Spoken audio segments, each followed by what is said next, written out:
حضرت خالد بن ولید رضی اللہ تعالیٰ عنہ نے عیسائیوں کے ایک قلعے کا محاصرہ کیا تو ان کا سب سے بوڑھا پادری آپ کے پاس آیا۔ اس کے ہاتھ میں انتہائی تیز زہر کی ایک پڑیا تھی۔ اس نے حضرت خالد بن ولید سے عرض کیا کہ آپ ہمارے قلعے کا محاصرہ اٹھا لیں، اگر آپ نے دوسرے قلعے فتح کر لیے تو اس قلعے کا قبضہ ہم بغیر لڑائی کے تم کو دے دیں گے۔ حضرت خالد رضی اللہ تعالیٰ عنہ نے فرمایا، نہیں، ہم پہلے اس قلعے کو فتح کریں گے، بعد میں کسی دوسرے قلعے کا رخ کریں گے۔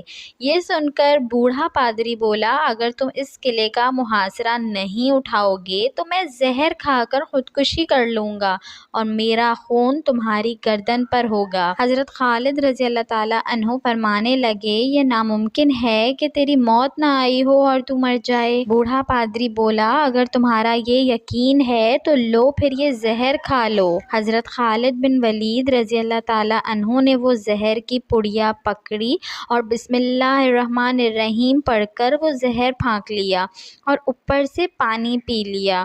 بوڑھے پادری کو مکمل یقین تھا کہ یہ چند لمحوں میں موت کی وادی میں پہنچ جائیں گے، مگر وہ یہ دیکھ کر حیران رہ گیا کہ چند منٹ آپ کے بدن پر پسینہ آیا، اس کے علاوہ کچھ بھی نہ ہوا۔ حضرت خالد بن ولید رضی اللہ تعالیٰ عنہ نے پادری سے مخاطب ہو کر فرمایا، دیکھا، اگر موت نہ آئی ہو تو زہر کچھ نہیں بگاڑتا۔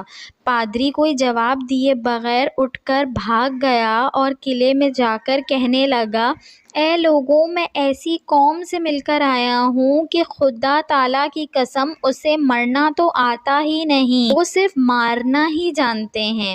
جتنا زہر ان کے ایک آدمی نے کھا لیا، اگر اتنا پانی میں ملا کر ہم تمام اہل قلعہ کھاتے تو یقیناً مر جاتے، مگر اس آدمی کا مرنا تو درکنار، وہ بے ہوش بھی نہیں ہوا۔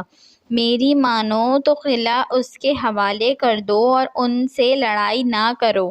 چنانچہ وہ قلعہ بغیر لڑائی کے صرف حضرت خالد بن ولید رضی اللہ تعالیٰ عنہ کی قوت ایمانی سے فتح ہو گیا۔ ویڈیو اچھی لگی ہو تو اس کو لائک کریں، شیئر کریں اور میرے چینل کو سبسکرائب کریں اور ساتھ ہی بیل آئیکن کو بھی پریس کر دیجئے تاکہ میری نئے آنے والی ویڈیو آپ کو مل سکے۔